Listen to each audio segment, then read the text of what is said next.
Okay, hello everyone and welcome to Quick Start using the right button with me, Dalia.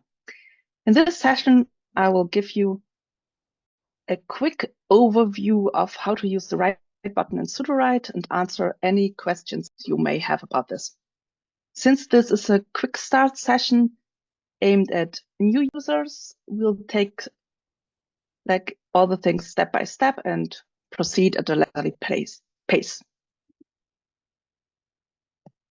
This class will be divided into two bigger parts. The first portion is a bit more lecture type thing where I'll cover the essentials of write settings, auto write, guided write, a tone shift. And then we'll follow this up with a demonstration where I'll show you my approach of using the right button in action.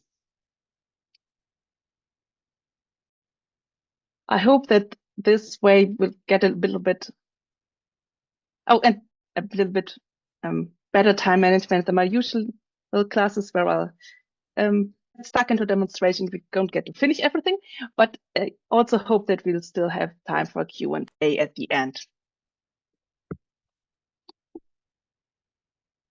For today's class, I also prepared a document that I will share in the chat with you now,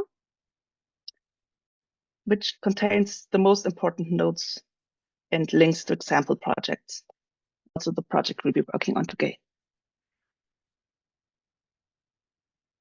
Before we go into the nitty-gritty of the right button, I would like to tell you a bit about the reasons why I love using the right button and why I decided to host these sessions regularly. Because seeing how other teachers teach classes, I realized that the right button doesn't get the attention it deserves in a lot of classes by a lot of people, or at least that I think it deserves. Since I'm more of a planner, which means that I like some planning before I write, but I don't work well if I have to outline every single detail in advance.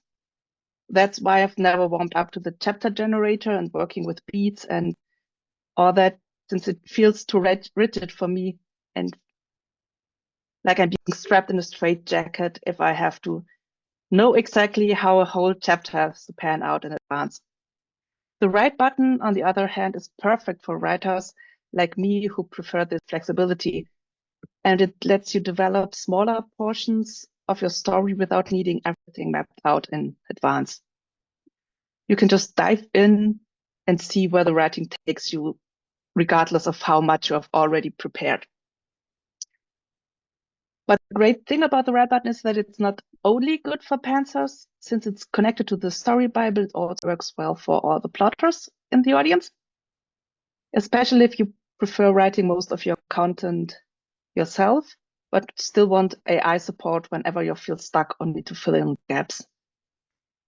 It's a truly versatile tool, and I'm excited to show you how you can use it in your writing.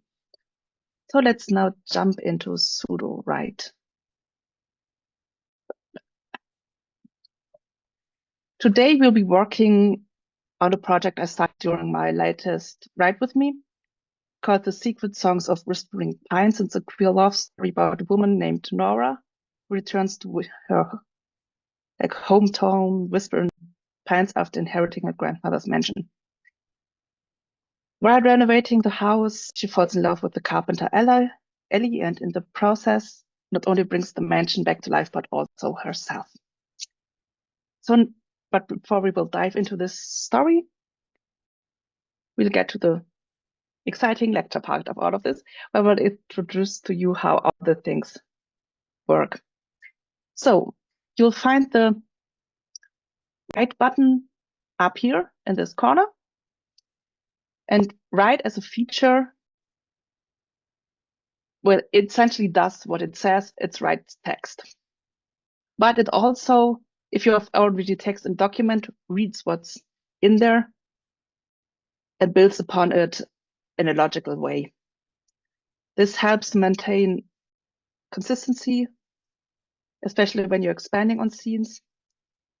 And if you make edits as you go, it also adapts to your style and word choices over time. This also depends a bit on what AI model you're using, but the clever ones usually are quite good at picking up how you sound and making what they come up with sound like you. And speaking of models, if you use a model with a larger context window, like the Claude 3s, and basically all the newest models have quite large context windows, you can read back up to 20,000 words. Some say even more, but 20,000 is like what I've seen in my own projects. And that way, Write knows a lot about the story it's building upon. But if you want to refine a bit more what Write focuses on, you can highlight a specific section of text before clicking Write. This makes the AI only use that part as the reference. Since there's also one important thing to keep in mind, the more preceding text that Write reads, the higher also the credit costs will be, since credits are paid for the input that you send to Write as well as to the output.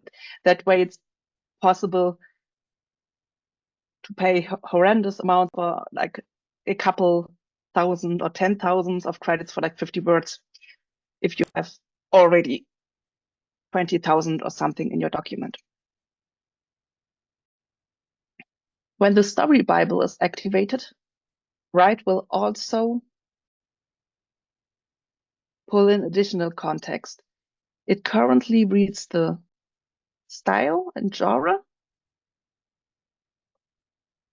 and it pulls from characters and world building and the linked chapter summary. One important thing to note about, where are we?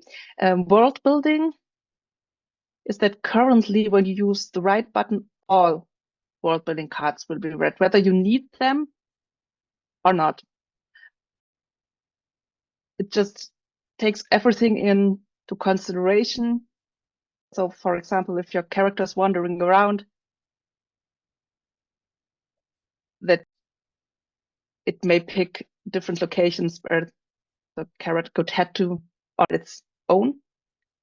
But if, for example, you know you don't want it to move to Alice's workshop or Marisol's cafe, you can go and hide all the world building cards that you don't need in the upcoming chapter.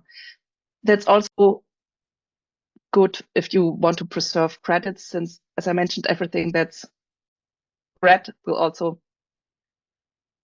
cost you a bit. So I always look at the chapter and then I decide which cards are necessary to be included. And this chapter we'll be working on will be taking place in Thompson's Hardware, which is located in Whispering Pines, and they'll be talking about Keller House. So I would leave those 3 cards invisible. And for chapter glue, that's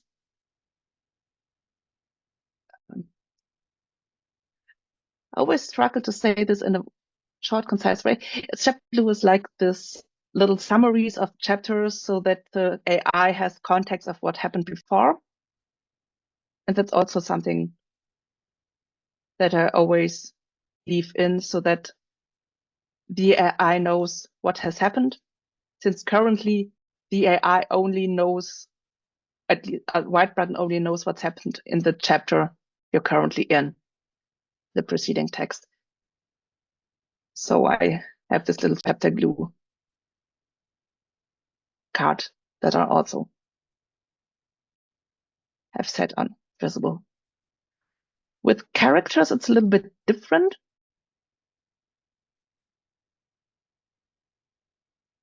Let's see. Characters are pulled in only if you mention them, but it's enough if one part of the name is mentioned. For example, if we were talking about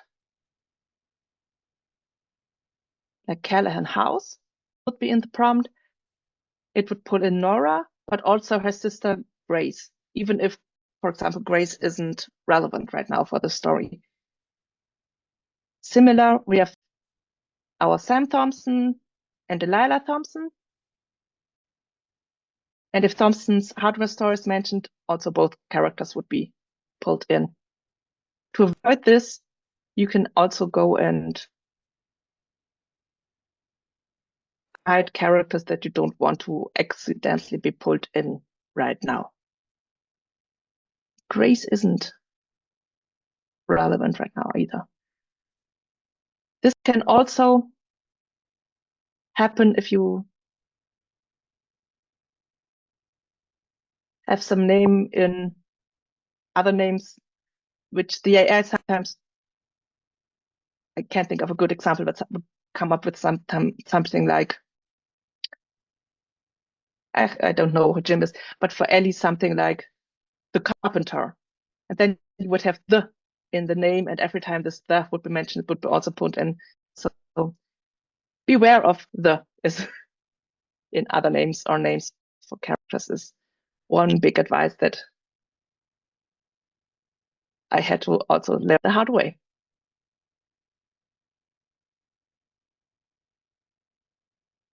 It's something that I also, it's more general advice because it's also important if you use chapter generator. If you have something in a character card that you don't want to be pulled in yet, like this character, I have hidden secrets, I would also put that on never shown.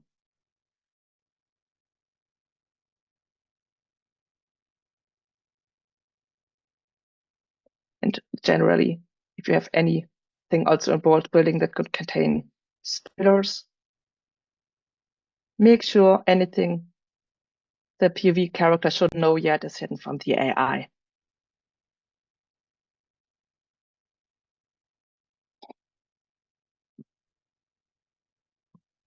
But now that we have talked about some of the background stuff we need to know, let's take a look at the different options you'll find here.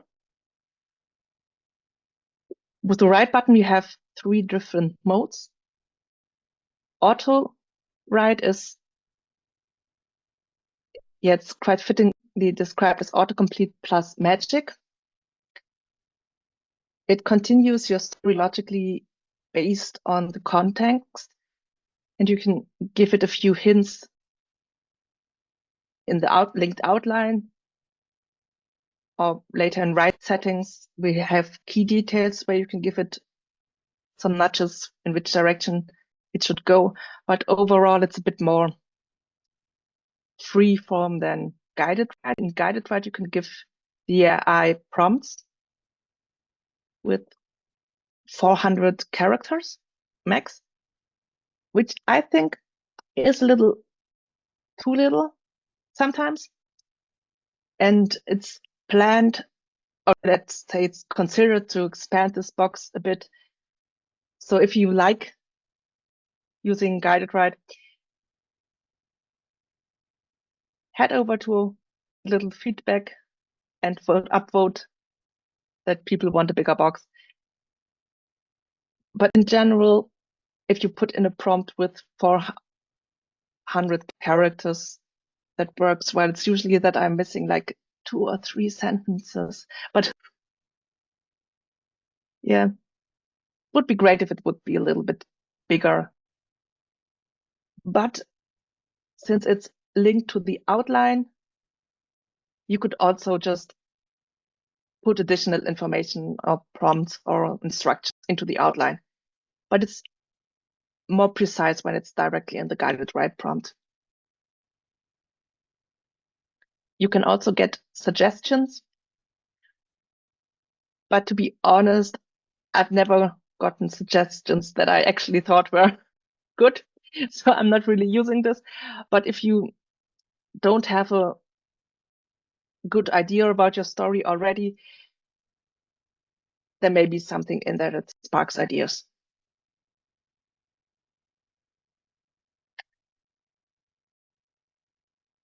Then there's also the tone shift option. With this, you can change the style of your writing.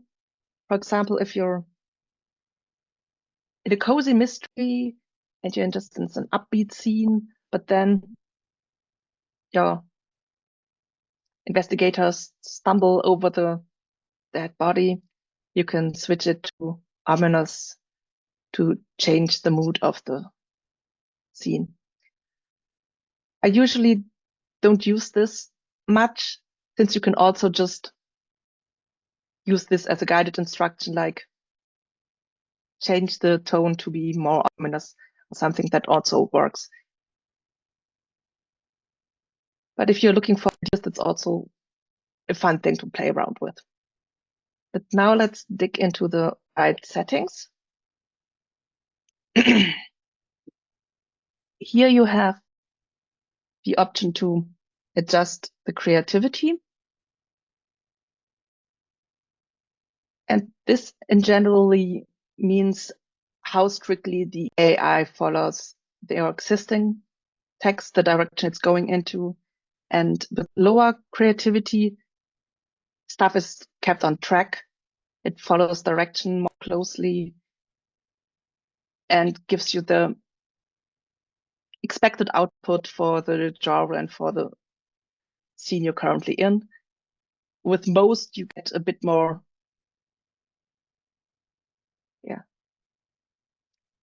I can't think of the right word right now, like more creative and more unexpected developments. I usually like to go with 50% in the beginning to set the scene, and then I move to least because I wanted to follow my prompts quite closely.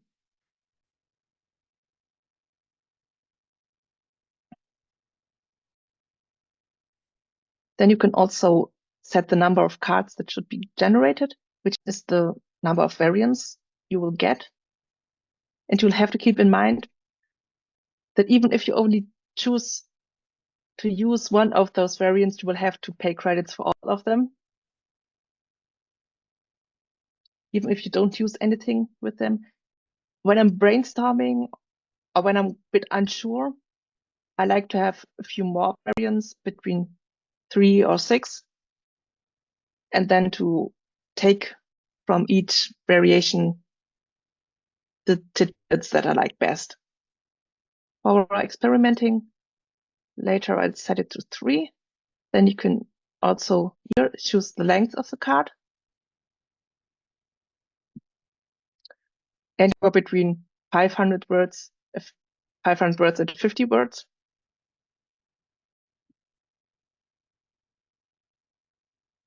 250 is, in my opinion, a good length to, this is roughly a page, so it's a good length to shoot for. But it's also approximation only, since AI is quite bad at counting words. So you won't get exactly 250 words, but somewhere in the 200 to 300 range, usually.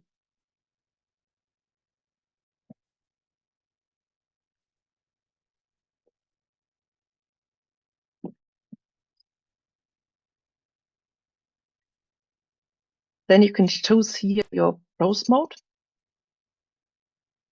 We have 3, let's say, curated models: premium, excellent, and basic. And the short little descriptions say quite well. Premium is uncompromising quality. It's great prose, great in following instructions, but it's also really, really expensive. Excellent follows also really well your instructions, has good prose quality, and it's more the medium range in costs, while basic is quite cheap, but also gives you good prose quality and follows instructions well. I prefer using excellent, since in my experience, it feels like excellent is better at pulling in stuff from Story Bible, at least for my Story Bibles, which are always very, very full of characters and world building. But basic is also really good if you're starting out and just want to experiment a bit with the right button. But if you use those modes and test them and they're not quite what you like, you can also take a look at the advanced models. Here you have a lot that are experimental. These are like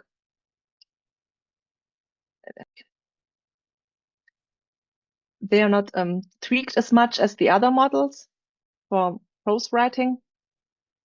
And you often have newer models here just to try them out and to see how well they work.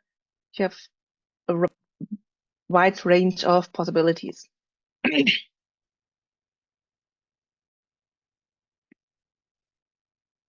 And you also find some of the retired prose modes, like Best Prose version 1 and Fastest, Unfiltered, Most Accurate and Balanced. These retired prose modes are also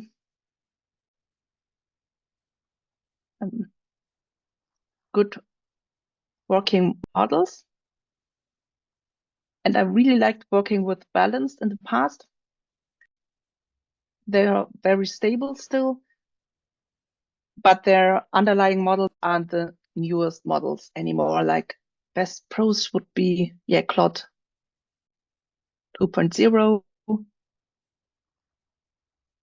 GPT 3.5 Turbo. They're not the most up-to-date models, but still work quite well. And a common question regarding those models I get is like, which model is the best? And the answer depends very much on your personal style and what you're writing about. Yeah, exactly. Also what you're writing about. We have some people who still love Best Prose best, and others who like Balanced or Most Accurate still a lot. Balance is And very good for non-fiction books. yeah, that's true. I Works used to quite use well for this.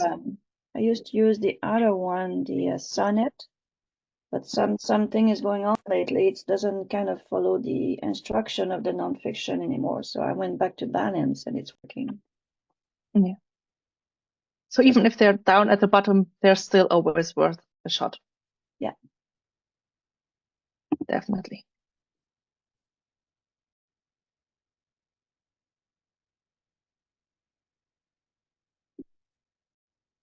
And oh no, I didn't want to go for unfiltered. And since this one's called unfiltered, one thing to point out, unfiltered is not the only unfiltered model. In the past, before we got this big variation of different models, it was the only one that you could use for explicit spicy scenes or violence. But currently you could even get like excellent, and I think premium and definitely basic to write unfiltered stuff. So don't feel like you have to go for unfiltered. Can I ask you a question? Yes. Does anyone remember what's the other one inside the experimental, which also worked great with central scene? Because so lately the premium excellent doesn't work for me. It just gives me that red flag. Oh, that's a good question. Is it that or something else? I tend to use Mixtral 7B and Struct, mostly since I do most of my writing in German, and models like Mythomax or OpenHermes they don't, or Ouroboros or Goliath don't have very good German. So I'm not good at talking about how their other qualities. I heard good things about, especially Ouroboros. But German, it's a bit like you give a pen to a elementary school kid. So, so not Maybe really it's usable. But there, I think Goliath is also quite unfiltered, but I like to use Mixed 7B Instruct. If there's anything that Premium or Excellent are not willing to write for me. Mixed, I tested this for going a bit on a tangent with spicy plugins, and I couldn't find something that it would refuse to write. So if you have anything that Premium or Excellent or Basic don't want to write, this as one that you can really try with working with. Thank you. I will try that because I'm working in French on Essential one, and it's like not listening to me or is giving me the red flags. Yeah, that's Sudowrite tries a lot to give Access. us the most unfiltered versions of these models, but sometimes they still have to do their perk patching. Yeah. Yeah. And if you ever get weird refusals from any of the models, give the result a thumbs down so that the team, Look at it. if they notice that they're coming in a lot of thumbs down for a model, can go in and do some tweaking in the background. Sounds good. To make it more unfiltered or whatever problems coming up. There may be other issues. Okay. But for today's demonstration, we'll be working with, let's try basic.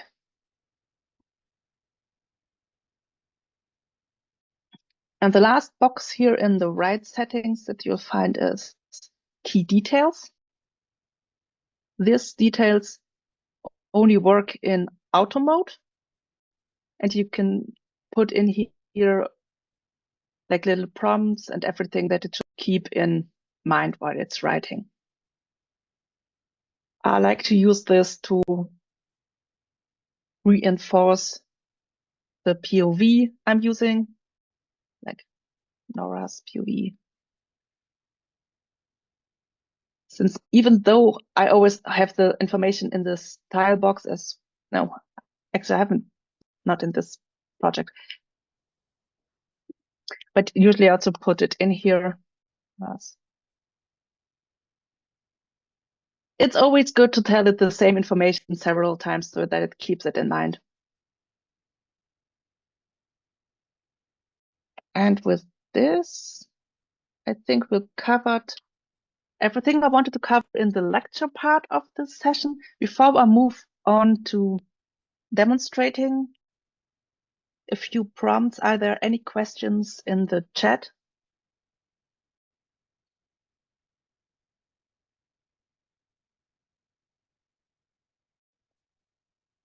We kind of answer them as we go. Not really question, just comments. Very good. Then we'll head over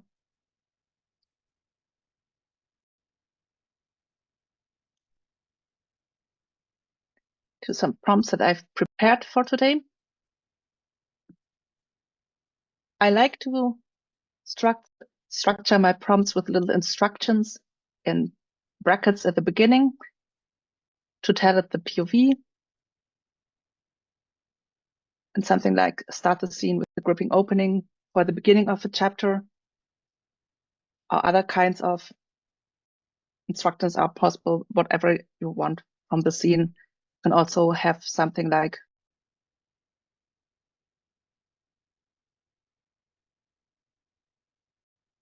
focus on Nora's shyness, or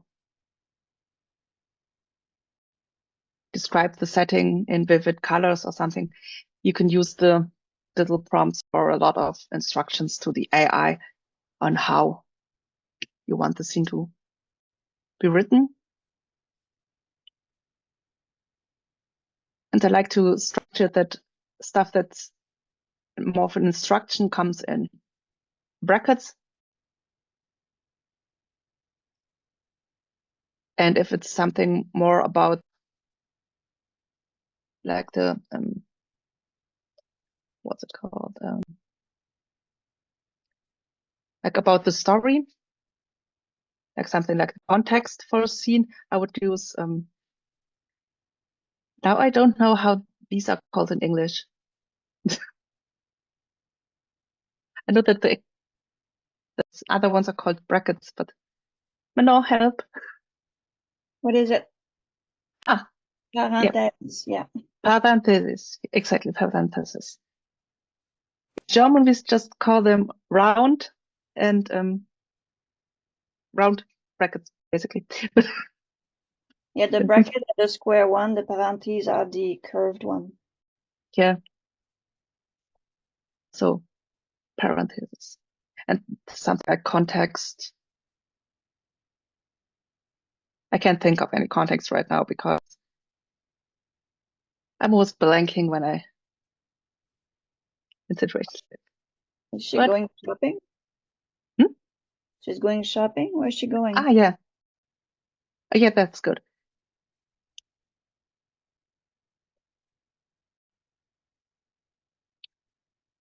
Something like Nora is buying supplies for house renovation. Yes, Reggie does. And that also helps the AI to know where we're at In the story. in the story, yes. And this is what I've mentioned before that previously for the chapter glue. To save characters, I give it a very short name instead of actually saying chapter glue, but this works also quite well. Hardware. Now I'm not sure anymore of whether this will be the right length. We will see. And something about the prompts in here. I try to avoid pronouns since the AI can easily get confused. Like we have Nora and Ellie, and even if for us it would be logical who the next upcoming she is, the AI could be like mixing the characters up or bringing in someone completely unrelated. So it's always best to stick with the names.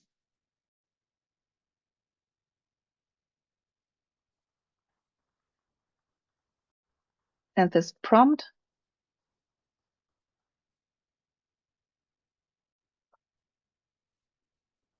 usually I would go with guided by, but for demonstration purposes, we'll give a shot at autocomplete during the beginning. And in that case, I would put the prompt into the key details to tell the AI in which direction it should be moving.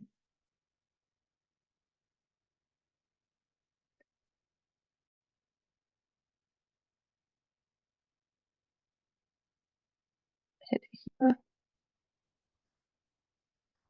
And if we hit right, it will start writing the cards here in the history column.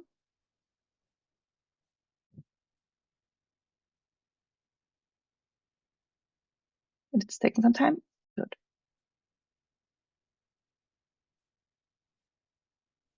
And what you see, that was interesting number, 888 credits for this. But what you can see here are the so-called chiclets.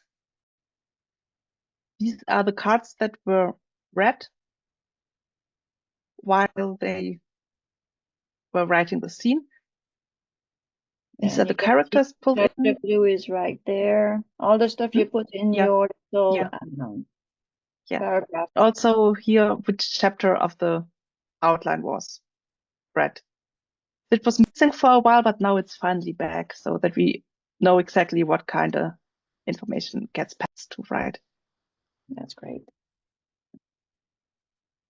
Now we have 3 different versions.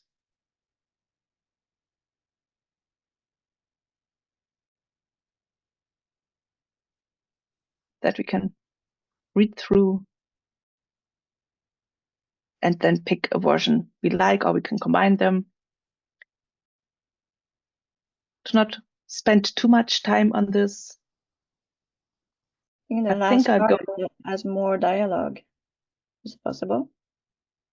Yeah, I think this one has, it looks like there's more dialogue, and it doesn't start with the bell chimed when they stepped in. That's a bit about the door chime, cheerful welcome. So I was like, it immediately caught my attention since it wasn't the most, expected start. The chime is after 2. Yeah. Yeah. Okay, it's stark contrast, but I kind of like it. Give more description on when she gets inside the store. So you give more the description of when she got inside the store. You know, she stepped into the hardware store. She felt a familiar tug of visitors wrap around like a thick fog. Yeah, it's nice. She stood just inside the threshold, watching Andy stride forward with an assuredness that made Nora envious. But that's a nice. Hey Sam. It showed there the dynamic quite well. Yeah. Hey Sam, Andy greeted. If it isn't my favorite carpenter, what can I do for you today? This is Nora Callahan, Vivian's granddaughter. Sam said with a knowing smile. Everyone knows Vivian in this town. And now that we have picked our beginning,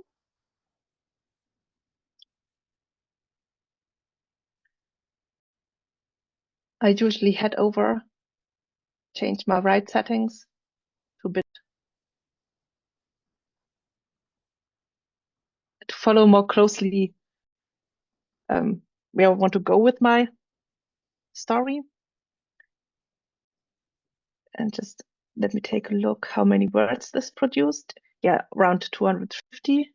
So I think it's good to stick with this one. Something funny I noticed since I'm writing in German is that for German, a lot of models produce lesser words, fewer words, whatever. Since German words tend to be longer, so they need more tokens to write German words. So we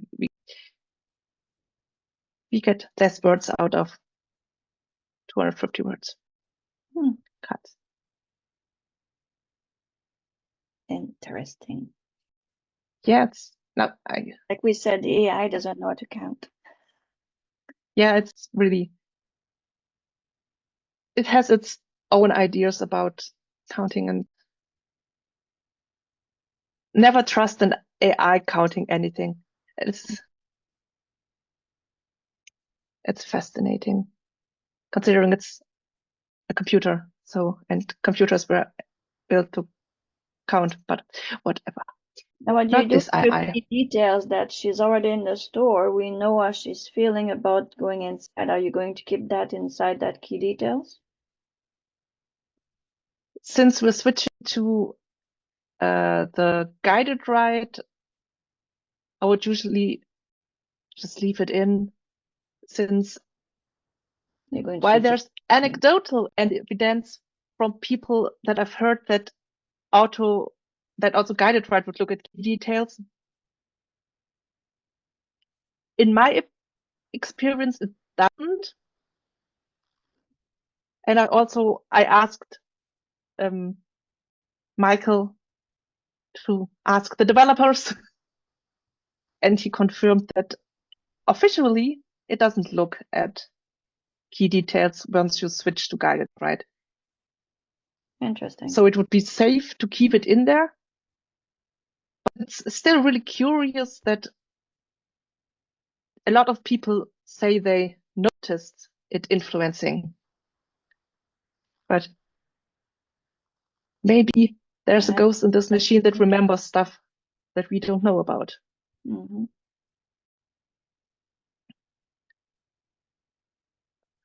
Or maybe sometimes there are little glitches in our metrics that cause those issues.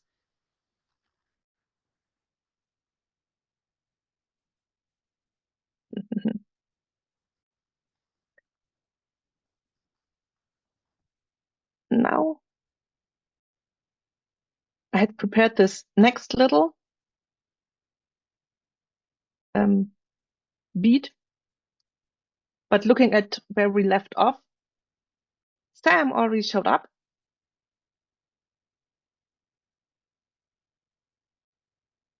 So we would have to leave this part out. Since with write it's always, since it's not only looking at the prompt or the information that you gave it, but also down here at the outline, it knows how to continue if your prompt is too little for the AI to write 250 words. So it sometimes jumps ahead a bit. And in that case, I just shuffle my beats around a bit so that we proceed at the right spot. In this case, I would leave out the beginning, then turn Sam's attention to Nora, recognizing Nora as Vivian's granddaughter.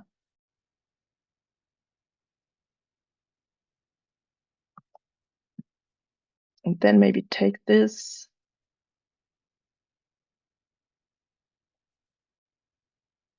maybe up to this part.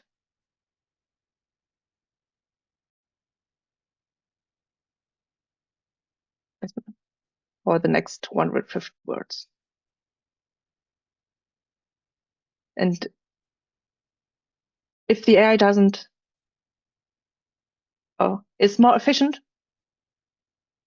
it's likely that it will just jump ahead a bit again.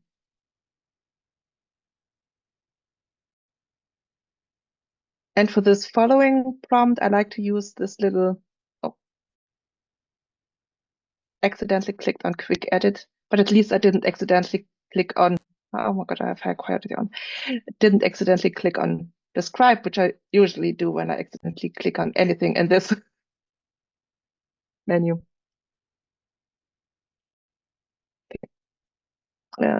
But where was I? Yeah, I continued scene seamlessly is a prompt that I like to use to make sure that the AI picks up where it left off. It doesn't work 100% of the time, but it helps with the AI not just starting off with a new thought and finishing the sentence that was left open.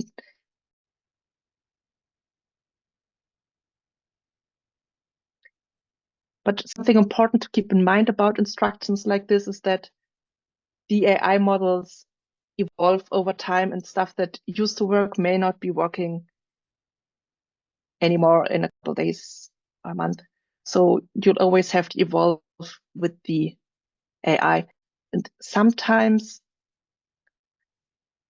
I find it's also easier to tweak things manually afterwards than trying to craft the perfect prompt. For example, if this would not pick up and finish the scene seamlessly, you could use quick edit to finish the sentence, which is also a very good way to go about this. Let's head back over. Sam said with a knowing smile. There we go. Got it right. Let me check the settings once more to make sure that it sticks with what we want. Then we put this in here. go here and go and let it write our scene. And another thing, while it's writing, as you can see, this is in violet, the text, and all of the AI generated text is in violet until you start to edit it, then it turns black. So that's a good visual cue for yourself to see which parts of the text you generated you've already touched and worked on. And now we have Sam said with a knowing smile that crinkled the corners of his twinkling eyes. And for a moment Nora felt like a spotlight had been turned on her. Vivian's granddaughter, he repeated as if savoring the words. It's an honor to meet you, dear. Nora blinked, cut off by the immediate warmth in his tone. She could feel a flush creeping up her neck. And then they start their little conversation about Vivian, the grandmother in question.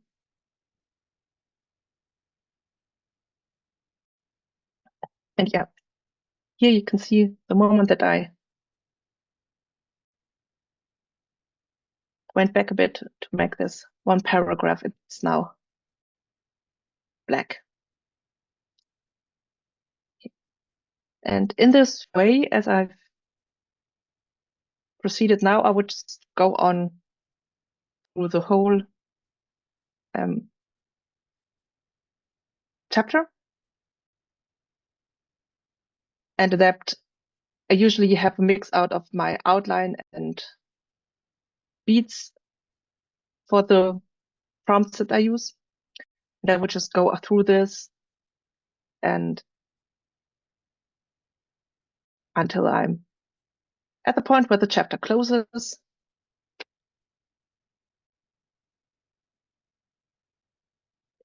And if I'm actually writing the story, I also spend a bit more time editing and reading through everything and interacting more with the prose and sometimes filling in gaps myself.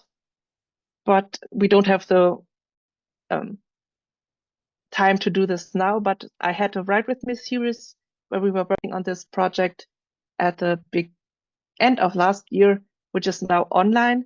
So if you're interested in this, you can, in this process, you can get a more in-depth view in this series.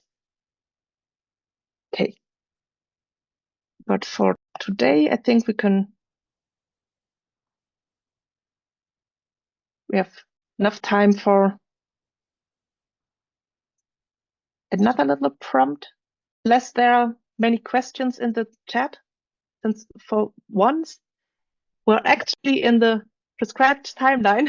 I'm all shocked that I actually have now still after the finish, the scripted part, 10 minutes for questions, which I always wanted to have, but never managed so far. So are there any questions in the chat about the right button?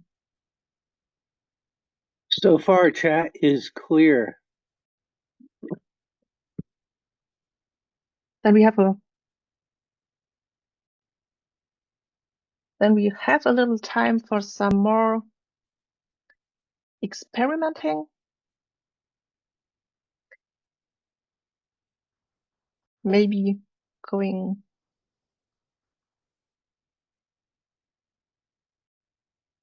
with something different now that we have time, since there are also few things that right that you can also experiment with that I don't always get to show. If there are more questions than today. And one thing that you can also use this for is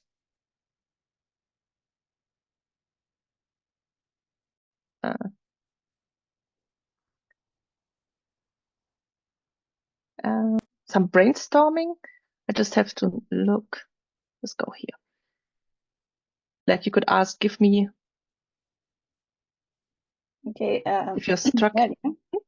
You want to explain You what have a you question? just did there? Oh, what I just did here? Yeah. Oh, yes. I had created a blank document Mm-hmm. and that's not linked in the outline, but you can go here and update and choose a chapter from your outline that you want this to be linked with. This way, like I chose the third chapter, and now it's linked up to this third chapter. You can also, if you go on this little chapter generator, I can, even though I'm not using the chapter generator, I always like the fact that I can see the linked chapter summary if I open this. Let's see if I'm actually linked up to the chapter I want to work on and not accidentally to a different chapter. It's also easier to just go and read it here than having to scroll down to the outline every time. And so that's also a neat little way. And sometimes I would just also use this box to store my prompts, not with the intention to actually generate something, but just to have it here as notes. Like, since I don't use the chapter generator, this is like just my box for notes for each chapter, since we currently have no other way to leave notes for a chapter.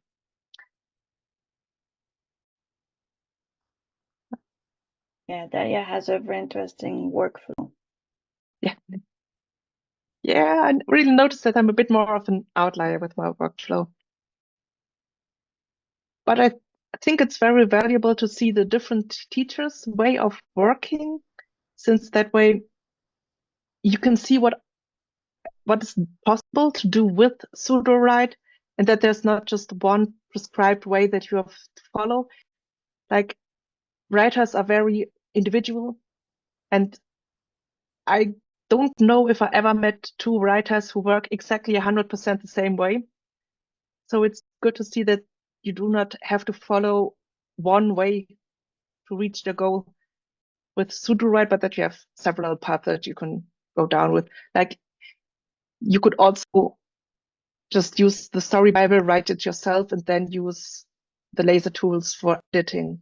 Mm-hmm. There's so many words you could go about with writing. All right. So what's going to do next? I want to see.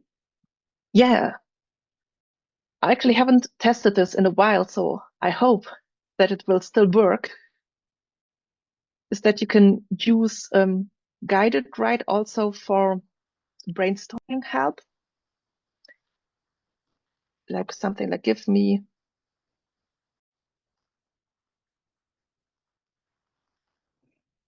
this chapter could start, or something like this. This may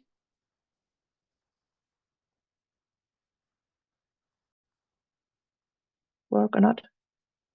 It's a bit like with other tools. If you use them for something that's not exactly what I asked for, but it's still a nice beginning.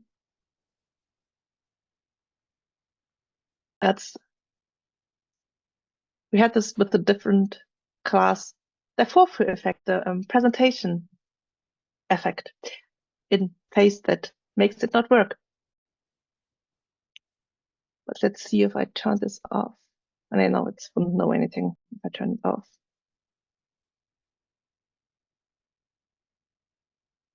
But you can, Wonder if you did ask for less and put in brackets instead. if I put it in brackets. Yeah, and ask for less idea, it's too much then. Like ask for 3. Mm-hmm. Let me. Give me 3 idea on how this chapter could start. And maybe avoid writing prose. May also help. Let's see.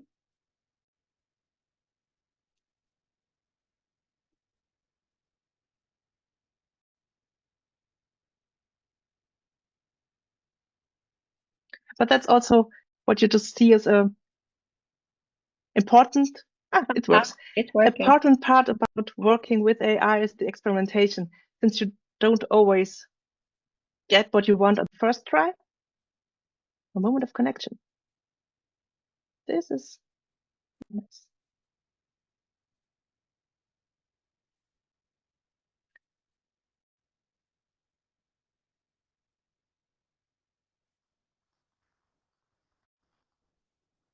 Yeah. Sensory secrets of Sam's hardware store. That's one way to name this chapter, but okay. Prompt. I like the Nora internal monologue. Yeah. Sensory description. Rosenthal. It's great when it's first POV or a narration. Yeah. Yeah, that gives you a few more ideas how to work with this. That's nice. And if I'm ever stuck, I like to use this to get few ideas in which direction I could go with the story. How much print did that use? Let's see. That was all rather cheap, like 608. And the nice thing about using Write for brainstorming like this is that you can choose different models. While if you use QuickChat, I mean, in general, you could also ask QuickChat about this. But with QuickChat, you're basically stuck with the two models that are possible there. With one, if I'm not mistaken, is GPT 3.5 for the basic mode, and advanced is, I think, GPT 4. But if you want a different opinion, you can basically chat with Premium, Excellent, and a lot of those other modes. And Thomas, I see you. I hate to ask you to do more work, but could you add? I didn't see this tip in the document. This is a cool tip, the brainstorming tip. Yeah, I can add this. There. Yeah, she will. I will link this in the document, this one. And I just make a little note. I thought I had it somewhere in the tips or tricks section.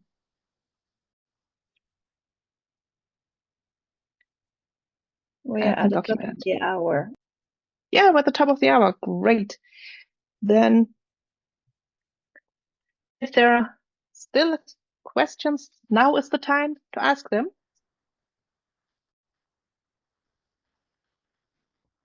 But I see I have a rather silent crowd today. But in that case, first, I want to say a special thank you to my co-hosts, Manon and Thomas, for their amazing support today. I couldn't have done this without your help.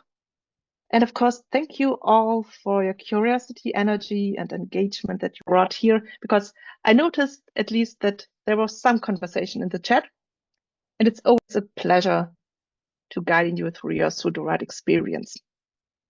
If you have a moment, please leave a rating and review. Your feedback is really invaluable for us, and we'd love to hear your thoughts on this class so that we know what to keep and what to change about this. And I wish all of you happy writing, and I hope to see you again in class soon. And bye-bye.